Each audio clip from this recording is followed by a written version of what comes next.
भील आदिवासी कबीले के मुखिया आज के घर बेटी पैदा हुई थी। उसका एक नाम श्रमणा और दूसरा नाम सबरी रखा गया। सबरी की माँ इंदुमती उससे खूब प्यार करती थी। बचपन से ही सबरी पशु पक्षियों की भाषा समझकर उनसे बातें करती और जब सबरी की माँ उसे देखती तो उससे कुछ समझ नहीं पाती थी।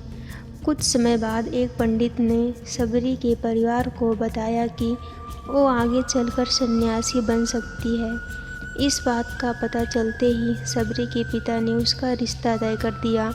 जैसे ही शादी का दिन नज़दीक आया, सबरी के घर वालों ने खूब सारी बकरियां और अन्य जानवर घर के पास लाकर बांध दी। एक दिन सबरी की माँ जब उसके बाल बना रही थी तो उसने पूछा, माँ इतने सारे जानवर हमारे घर में क्यों लाए गए हैं? माँ ने जवाब दिया, बेटी तुम्हारा विवाह होने वाला है, इसलिए हम लोगों ने इनका इंतजाम बलि के लिए किया है।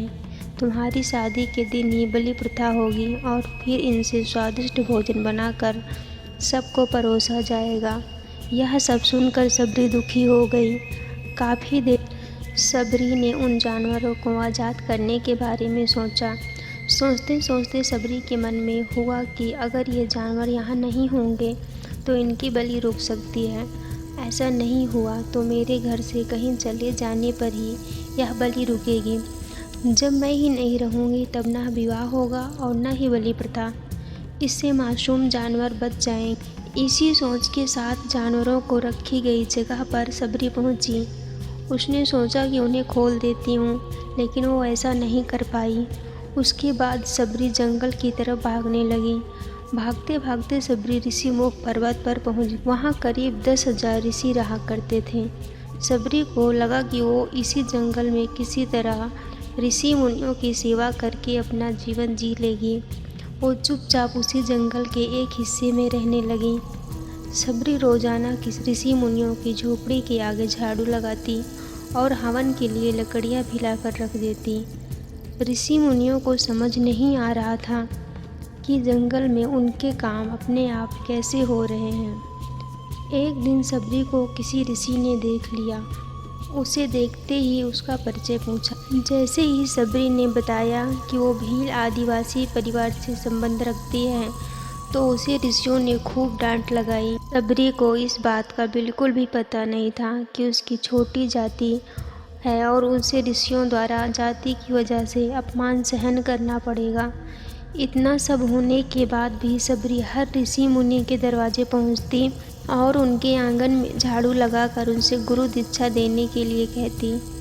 हर कोई सबरी को उसकी छोटी जाति की वजह से अपने आश्रम से भगा देता था। ऐसा होते होते काफ़ी समय बीत गया।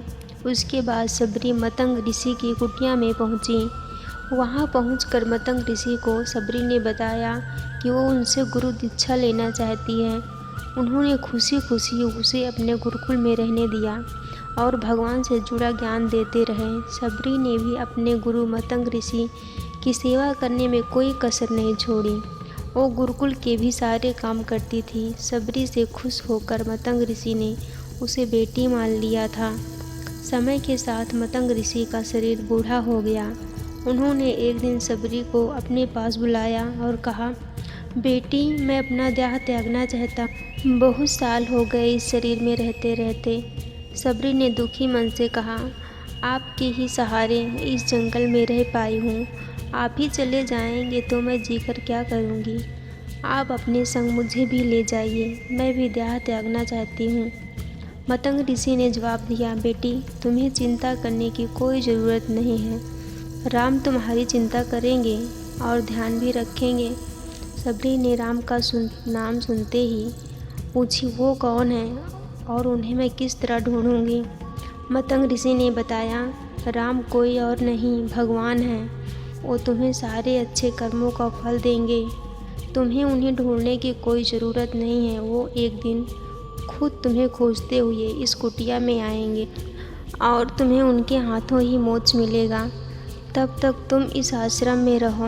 इतना कहते ही मतंग ऋषि ने अपना शरीर त्याग दिया। सबरी के मन में मतंग ऋषि के जाने के बाद से एक ही बात थी कि भगवान राम स्वयं उससे मिलने आएंगे।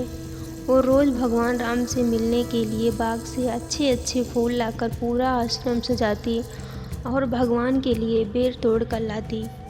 भगवान के लिए बेर चुनते हुए सबरी ने उन्हें चख लेती थी ताकि भगवान को सिर्फ मीठे बेर ही मिले। रोज़ाना सबरी इसी तरह भगवान के दर्शन की आस में फूल और बेल इकट्ठा करती रहती। इसी तरह इंतज़ार में कई साल बीत गए। सबरी का शरीर एकदम वृद्ध हो गया। एक दिन आश्रम के पास ही तालाब में सबरी पानी लेने गई। तभी पास के ही एक ऋषि ने उसे अछूत कहते हुए वहाँ से भगाने लगा और एक पत्थर उठाकर मार दिया। वो पत्थर जब शरीर को लगा तो उसे चोट लगी और खून बहने लगा। बहते हुए खून की एक बूंद उसी तालाब में गिर गया। तभी पूरा तालाब का पानी खून में बदल गया। यह सब होता देखकर ऋषि ने सबरी को ही डांटा और कहा कि पापिन, तुम्हारी वजह से पूरा पानी खराब हो गया। रोज़ ऋषि उस पानी को साफ करने के लिए अपनी कई तरह की विद्याओं का इस्तेमाल करते। कई सारे जतन करने के बाद भी कुछ नहीं हुआ। फिर उन्होंने गंगा जैसी पवित्र नदियों का जल भी उस तालाब में डाला, फिर भी तालाब का पानी साफ नहीं हो पाया और वो खून जैसा ही रहा।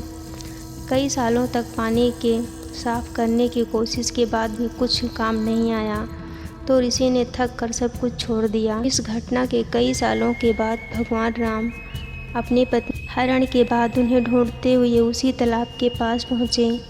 ऋषि मुनियों ने उन्हें पहचान लिया। भगवान को वहाँ देखकर ऋषियों ने तालाब का पानी साफ करने के लिए भगवान के पैर उसमें डलाए, लेकिन पानी साफ नहीं हुआ, जैसा का तैसा ही था। ऋषि मुनियों ने भगवान से कई अन्य जतन करवाए, लेकिन वो पानी जस का तस खून जैसा ही रहा। तब भगवान ने ऋषियों से पानी के रक्त में बदलने की कहानी पूछी। तब ऋषि ने सबरी को पत्थर मारने वाली बात बता दी। उसके बाद कहा कि वो महिला ही अपवित्र है, छोटी जाति की है, इसीलिए ये सब हुआ है। उसी वक्त भगवान राम ने कहा, ये सब आप लोगों के खराब वचनों से हुआ है। सबरी को इस तरह के शब्द बोलकर आप लोगों ने उसे नहीं बल्कि मेरे दिल को घायल किया है। इसी घायल दिल की रक्त का प्रतीक है यह तालाब का लाल पानी। आगे भगवान राम बोले, कहाँ है वो माई, मैं उनसे मिलना चाहता हूँ। तब तक सबरी उसी तालाब के पास पहुँच जाती है। इस दौरान सबरी के पैर को ठोकर लग जाती है और कुछ धूल उस तालाब में गिर जाती है। तभी सारा पानी साफ हो जाता है। भगवान सबसे कहते हैं कि देखिए, आप लोगों ने क्या कुछ नहीं किया, लेकिन पानी साफ नहीं हो पाया। अभी सिर्फ इनके पैर की थोड़ी सी धूल ही तालाब के पानी साफ कर दिया। भगवान राम को सबरी पहचान चुकी थी। उन्हें प्रणाम करके सबरी ने कहा, भगवान, आप मेरे साथ कुटिया में चलिए। भगवान भी खुशी खुशी सबरी के साथ चल पड़े। फूलों से सबरी ने भगवान राम का स्वागत किया। वो सीधे बेर तोड़ने के लिए भाग गई और चक चक कर उनके लिए बेर लेकर आई। उन्होंने बड़े ही प्यार से भगवान राम और उनके भाई लक्ष्मण को बेर दिए। भगवान राम ने उतने ही प्यार से उसे खाना शुरू कर दिया। तभी बेर देखकर मुंह बनाते हुए लक्ष्मण ने कहा, भैया, ये बेर तो झूठे हैं, आप इन्हें कैसे खा सकते हैं। भगवान ने जवाब दिया, लक्ष्मण, ये झूठे नहीं बल्कि मीठे हैं। सबरी माई हम सब के लिए ये बहुत प्यार से तोड़ कर लाई हैं। इतना कहकर भगवान राम प्यार से उन बेर को खाने लगे। भगवान ने जाते हुए सबरी माई से कहा, आप मुझसे जो चाहे वो मांग सकती हैं। सबरी ने उन्हें कहा, मतंग ऋषि के कहने पर मैं आज तक सिर्फ आपके दर्शन के लिए जी रही थी। अब आप मुझे मोक्ष प्रदान कीजिए। मैं अपना शरीर आपके सामने ही त्यागूंगी। उसी वक्त सबरी ने अपना शरीर त्याग दिया। भगवान राम ने अपने हाथों से उनका अंतिम संस्कार किया और सीता माँ की खोज में आगे बढ़ गए। इस तरह से ऋषि मतंग की बात सच साबित हुई और सबरी को भगवान राम के दर्शन भी हुए। तभी से भगवान राम को सबरी के राम भी कहा जाता है।